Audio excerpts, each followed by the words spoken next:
everybody. Welcome to our podcast. We are excited about this. I feel like I should kind of give you a little bit of background. I'm Scott. This is Pastor Dean here at Fairfield Christian Church, and we are excited to start this process with you. This kind of came out of this whole idea that during the shutdown where we weren't having gatherings at church, Dean and I started doing this Wednesday midweek connection.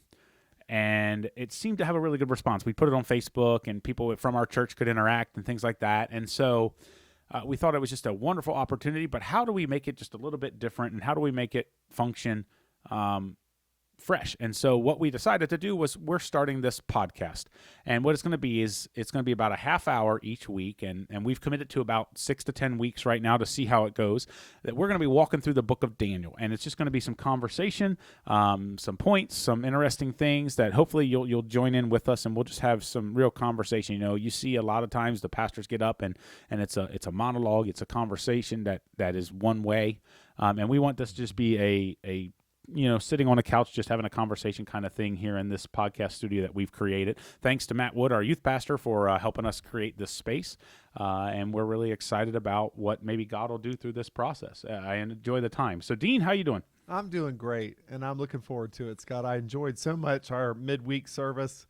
Midweek, what do we call it? Midweek connection, yeah. Yeah, I love those times, especially to be with you, and it's just a great format. I agree with you, a dialogue, and a little bit different from Sunday when you just see us in a different light, a little more informal, give and take. So I'm excited, and I love the book of Daniel, especially in these times.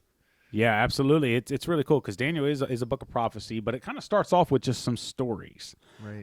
And so we're going to walk through those. Today is going to be part one of a two-part kind of introduction to Daniel chapter 1. We're going to give you a little bit of the setting, give you a little bit of the backstory, give you a little bit of kind of all that kind of stuff. But it's going to be two parts, and we're going to kind of try to keep each of these to about a half hour, and then we'll stop and we'll move on from there. So we're going to dive right in. So is there anything you want to say about Daniel before we stop and read the first 21 verses in chapter 1? No, I think we'll get into it. I think it's a story, obviously, where 3 or 4 young men are taken from their families in Israel and placed into the midst of a pagan culture. And they stand strong, and it's a story of tremendous trial and adversity, darkness. It starts out, but then great miracles happen. So where a lot of people's faith end is where the book of Daniel begins. And so if we're in tough times, if we're discouraged, if we're thinking the world's coming to an end, that's when the miracles can start to happen. So that's where Daniel opens up, is right when it's the darkest. And we'll see that. And that can be encouraging because for many of us, it's a dark time in our culture, but God wants to do great things. So, yeah, it's kind of, I think I love what you said there with this, the idea of that a lot of times our faith stops when it gets dark, and that's when God really begins to show his work, and it's amazing. We say all the cliche things that light shines brightest in the darkness, and so on and so forth, but it's so true. And so we're going to jump right into Daniel. If you've got a Bible, feel free to join with us, read along on your phone, whatever it is. We're going to read chapter 1. I'm going to read the whole thing, 1 through 21. So bear with me, and we're going to go ahead and get right into this and just begin to conversate. Sound good? Sounds great. All right, Daniel chapter 1. I am reading from the NIV, just so you know, whatever version you want to read from, New Living, New American Standard. If you're old school and rock the King James, you feel free to do that, but it'll sound just a little bit different. So here we go. In the 3rd year of the reign of Jehoiakim, king of Judah, Nebuchadnezzar, king of Babylon, came to Jerusalem and besieged it. And the Lord delivered Jehoiakim, king of Judah, into his hand, along with some of the articles from the temple of God. These he carried off to the temple of his God in Babylonia and put in the treasure house of his God. Then the king ordered Ashpenaz, chief of his court officials, to bring into the king's service some of the Israelites from the royal family and the nobility. Young men without any physical defect, handsome, showing aptitude for every kind of learning, well-informed, quick to understand, and qualified to serve in the king's palace. He was to teach them the language and literature of the Babylonians. The king assigned them a daily amount of food and wine from the king's table. They were to be trained for 3 years, and after that they were to enter the king's service. Among those who were chosen were some from Judah: Daniel, Hananiah, Mishael, and Azariah. The chief official gave them new names. To Daniel, the name Belteshazzar. to Hananiah, Shadrach, to Mishael, Meshach, and to Azariah, Abednego. But Daniel resolved not to defile himself with the royal food and wine, and he asked the chief official for permission not to defile himself this way. Now God had caused the official to show favor and compassion to Daniel. But the official told Daniel, I am afraid of my lord the king, who has assigned your food and drink. Why should he see you looking worse than the other young men your age? The king would then have my head because of you. Daniel then said to the guard whom the chief official had appointed over Daniel, Hananiah, Mishael, and Azariah, please test your servants for 10 days. Give us nothing but vegetables to eat and water to drink. Then compare our appearance with that of the young men who eat the royal food, and treat your servants in accordance with what you see. So he agreed to this and tested them for 10 days. At the end of the 10 days, they looked healthier and better nourished than any of the young men who ate the royal food. So the guard took away their choice food and the wine, and they were to drink and gave them vegetables instead. To these 4 young men, God gave knowledge and understanding of all kinds of literature and learning. And Daniel could understand visions and dreams of all kinds. At the end of the time set by the king to bring them into his service, the chief official presented them to Nebuchadnezzar. The king talked with them, and he found none equal to Daniel, Hananiah, Mishael, and Azariah. So they entered the king's service. In every matter of wisdom and understanding about which the king questioned them, he found them 10 times better than all the magicians and enchanters in his whole kingdom. And Daniel remained there until the first year of King Cyrus. So, 21 verses, Daniel chapter 1. Lots of stuff in there to unpack. You get kind of the history and the story and the background and all that kind of stuff. So why don't we just start there? Sure.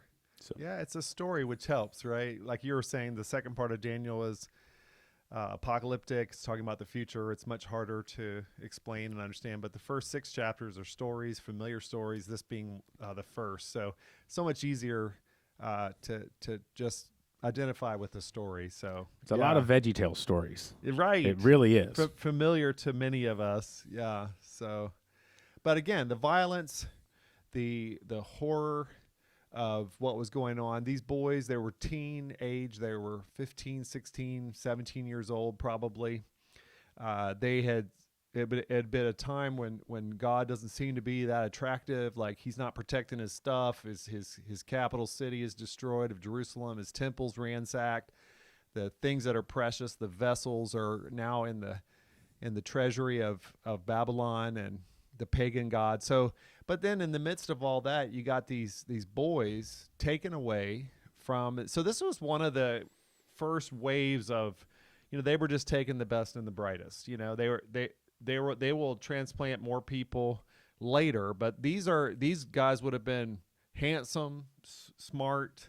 I know nothing about either of those things. Yeah, exactly. It was hard to identify with this. Yeah, which I love because they weren't prima donnas, right? They still were men of faith. They were young men of that were fearing God, but they were taken away, and they still believed. They still had a strong faith. So one of the first things that stands out to me, because we're all raising kids, grandkids, people we're mentoring, and it's like, I think the ultimate test of our parenting is not what our kids are like with us, but what they're going to be like when they're away from us, Yeah, absolutely. So what do we need to do? It's got to get on the inside. It's got to be better than the world. When they finally have a chance to get out and do whatever they want, they got to choose, what we're offering over that. Yeah, absolutely. As a youth pastor for years, I would love that moment, that light bulb moment where it became a kid's faith. Right. They came to church because their parents brought them to church, and that's just kind of what they did. And then all of a sudden, you'd see that light bulb go off. Right. And I know in the middle of captivity, even for Daniel and his friends, this had to be that moment where it was like, okay, what are we going to do? You know what I mean? It's kind of that whole idea. And like you said, they were 15, 16 years old. Right. So it's amazing. I want to kind of pause though. I want to give you guys kind of some of the brief, really history of the book. Because I pulled this up the other day. Like, it's written by Daniel. Jesus accredits him in the New Testament. Daniel is writing this kind of autobiography story of himself, 12 chapters long. The setting is, it all kind of took place between like 605 and 530 BC, so 600 years before Jesus, when Nebuchadnezzar came in and took over Israel and hauled these guys off, deported them basically to Babylon, and kind of gave that backstory there. And so we see this, that there's 70 years of captivity. And that's one of the prophecies that we're going to see in this, is that Daniel finds out this is going to be a 70-year type of process. And so, Babylon defeated Egypt, and they became the masters of the Middle East. So to give you kind of the setting, it's written by Daniel. 9 of the 12 chapters involve dreams. The first 6 are kind of stories from Daniel's experiences, and then it kind of shifts gears into more prophetic, apocalyptic, and things like that. Mm-hmm. So as we go through the next few weeks, just kind of keep that in the back of your mind. But getting back to the story, I love what it said about these guys. You talked about they came from a noble family, so they were royalty already, right? And the royalty had lost. That's and right. So they got flipped. I love that it says they were good looking, they were well rounded, they were already educated, they were incredibly smart guys, and then they were going to spend 3 years, is what Daniel 1 says, 3 years learning everything about Babylon. So basically, they're being sent to a master's degree type of education on Babylonian culture, literature, all of these kinds of things. And the best of Babylon's all around them. They'll give the example of the king's food, which they resist. But there's many more examples. We can think of beautiful women around them, being attracted to them. The whole culture, they change their names, right? And so their Hebrew names represented God, Yahweh, Elohim. It's in the name, Daniel, Hananiah. I was always bugged by this. Yeah. Like, Daniel, nobody refers to him as Belteshazzar. Right. But nobody refers to Hananiah, Mishael, and Azariah as Hananiah, Mishael. They always refer to him as That's right. Shadrach, Meshach, and Abednego. And I'm like, I always thought that was just interesting, partly because I think Daniel's just easier to say than Belteshazzar. I mean, it would not be the book of Belteshazzar, just doesn't have kind of the same ring to it as the book of Daniel. But it was interesting because some of the stuff I was reading, Daniel, the name Daniel means God is my judge. Yeah. And then the name that he was given, Belteshazzar, it means Bel, protect his life. Bel being their god. Right. The Babylonian god. Yeah, the Babylonian god. Yeah. So I totally get why when Daniel's writing this book, oh no, I'm going to refer to myself as Daniel. Right. I don't know what Shadrach, Meshach, and Abednego actually mean, what their words mean, but I just thought represents their gods. The Bel, Aku, and Nebo are coming out in those names. So it's the same. It's a pressure cooker where Babylon is trying to do a total life transformation on these boys, and they won't change. They stand strong in the dark. And it's what we want for our kids. We want them to finally get out in the world, be in a dorm somewhere in a godless campus, with every evil thing available, and they choose God. That's what, or they're in their apartment and starting their job, and they've got all kinds of opportunity. Will they choose God then? Well, these young boys do. They have all this opportunity, and even their names trying to be changed. The literature's different. The choices of diet and all this, the values, everything. They're trying to, and they resist. So the example given of the food is, that's a little different. They weren't nutritionists. They in that day, the law required them to eat certain food. That doesn't apply to us anymore. So it's a little confusing. It's not that they care so much about vegetables. It's that was true of the law. That was the way they related. So it was a barometer of how much they believed in God. God was huge to them. So when God said, this is how you have to eat, they're going to stick with God. So I think that was representative sample, right? I mean, there are many other examples. Yeah, it's a very ceremonial thing. So I think it's important to stop, because you may not know, when we talk about certain laws in the Old Testament apply to us moving forward into the New Covenant, and certain laws don't. A lot of them are ceremonial that are no longer, going to the temple and all of those kinds of things. Right. Food was one of them. Right. And the Jewish diet in the Old Testament was very restrictive. Right. I mean, very restrictive, because it was tied into their faith. It was tied into their, things like that. And so when the story is amazing. When they were given the king's food, and again, keep in mind, the king got the best of everything, which included food. So, if you were eating steak, the king was eating filet. If you were eating, it was excellent. If you were eating bologna, the king was eating, whatever. I mean, they had the best of everything. When they say the king's wine, this was not like boxed wine that you pick up at Meijer. This was vintage, the stuff that you see people buy for thousands and thousands and thousands of dollars. Right. So the food. I love this story because I'm a food guy. Obviously, I love to eat, which is why I run, because I love to eat, and I'm a big fan of awesome restaurants, man. I love like Ruth Chris and Smith and Walensky, and I mean, like I don't go there very often because, well, I like to eat at home too, but like the food was a huge test. And think about it, they were 15, 16-year-old guys. Big appetites. I don't know many 15, 16-year-old guys that don't love food. Like they love food. I've got a 12-year-old at home that doesn't stop eating. He just doesn't. So and then you can extrapolate. You can go to sex, because their sex drive would be the strongest at that age. They're certainly surrounded good-looking guys. They're going to be surrounded by the best-looking Babylonian women, and they're turning that down too at the peak of their sex drive. Yeah. Which some say, oh, they think they were eunuchs, and it's like, that's because we can't imagine boys having self-control, so we just call them eunuchs. But I studied that. They weren't eunuchs. And again, when they were allowed to. Right. Like in Babylonian culture, it would not have been looked at as bad. Whereas in Jewish culture, it was very, very frowned upon. But in Babylonian culture, it was acceptable. Yeah. Which is an interesting parallel to today. Right. Our world's culture will tell you, especially when it comes to things of the sexual nature, it's okay. Yet we still adhere to the scriptures, where in Hebrews it talks about the marriage bed being undefiled and so on and so forth, of other things like that. So it's interesting that you're right, that they were in what biblically you would say is the peak of their kind of, their lifespans were not necessarily as long as ours. They were put into work faster. They were utilized in other ways. And so it is amazing to think all of this. And so I love kind of what the passage talks about just a little bit with this food test. And I think it's really important to stop and go, why did Daniel decide this? Because so often we can glorify Daniel. Daniel wasn't glorifying Daniel. He didn't want to defile himself in the scope of his faith, which I think is huge. And so Daniel never said, well, I just think I'm going to be amazing if I just eat veggies and water. It was, this is what my God asked me to do. Right. And then verse 8, you can put with verse 17. Verse 8, where he resolved not to eat the food, goes with verse 17, where it says, and God gave them knowledge and basically exalted them 10 times above all the wise men. They were in a school being trained to be wise men, and they excelled even the existing wise men, not just those in training.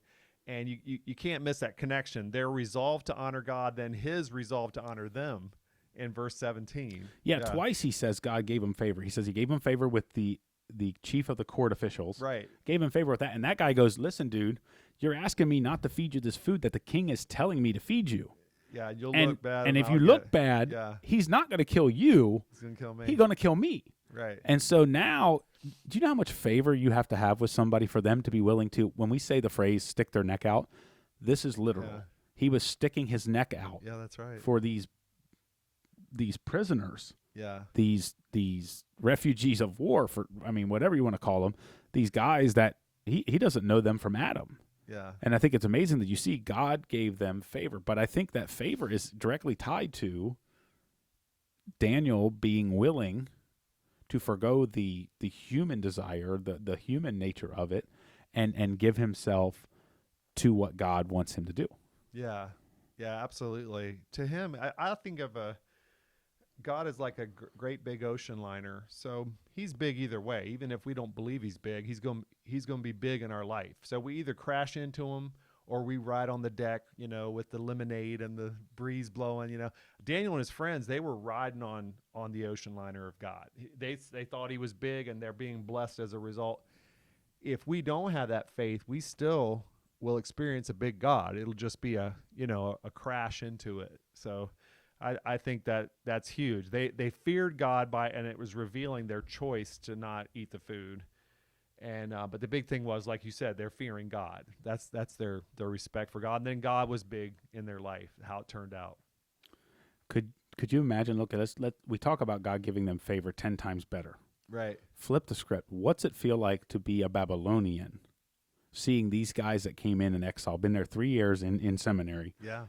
and all of a sudden they are 10 times smarter and 10 times better and 10 times more wise than me. They already start to be jealous and hate him, which is a pattern throughout the book. Yeah, which we're gonna see. Contemporaries look at him, they start to be really jealous. Yeah, they're the ones that will throw Daniel in the lion's den eventually. Yeah, they hate him, and they're jealous of him. But it's all coming from God. It's all coming from God. I like Daniel's faith too, though. Again, going back to a dark time in Israel, they're away from their support of their families. They're in a pressure cooker of paganism and the culture and the limelight and the money. It's all about the wrong stuff.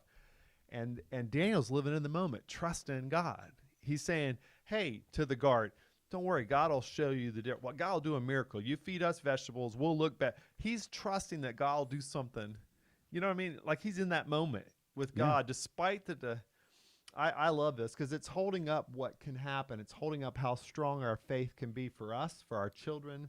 I always wonder what his parents were like, or their parents, those families were like to have children like this. They must have done something right as parents. Yeah, you got to figure that. And like I said, my guess is that his parents were still back in whatever city that he was missing taken from. him, Yeah, missing him, sorry wondering if that he was he's taken. alive, if Right. he's been put into slavery or whatever else. And Daniel is literally living the luxurious life, but willing to forego that. Yeah. To He doesn't do. care. Yeah, he's like, whatever. He still cares about Israel, even though Israel's at her worst. Even though he's in Babylon at its best, he doesn't care. He's caring about Israel. So I can't, again, I come back to that faith. And I think that's what we're all asking. How do we put that faith in someone else so that it's inside them and it stays with them when they go? I think it has to start with us, right? We have to have that presence. We have to have that faith, and then it's contagious, and so. Well, yeah, absolutely. I mean, I think for each one of us, I mean, you've got grown kids. Yeah. I've got younger kids, but just you want to do things to just show them. I mean, it's one thing to sit down and talk, which you should. We should be doing family devotions. We should be doing time with our kids and things like that. But again, actions speak louder than words, man. Right. If your kids see you in those moments of faith, taking a step out and putting yourself through. Daniel? Are we as parents like Daniel? We're not going to have Daniels if we're not Daniel. If the world is, if God is better than the world for us, and they see that, then they're going to catch that. But I think that starts with us. That we have to be the model. We have to be the contagious faith example. Yeah, for sure. So. Yeah, so I mean, this is a great start. And so the story goes, he says, give us 10 days. Daniel kind of goes back and forth with the guy.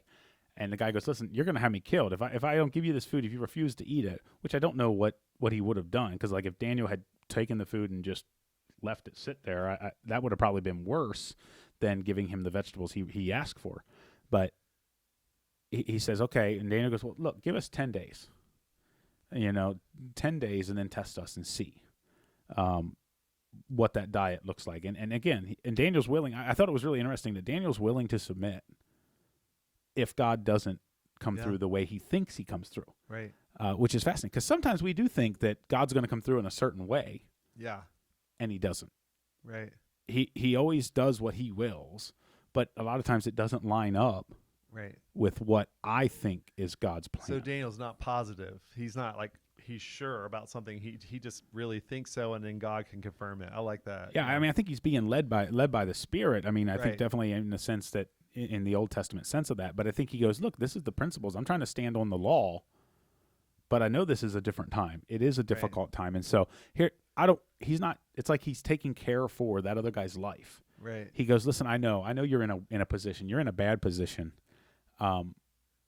For this, so can we do something? Let's split the medium, which I think is really interesting. He goes, let's do it for 10 days because, listen, if you're on a diet for 10 days, you can recover from that.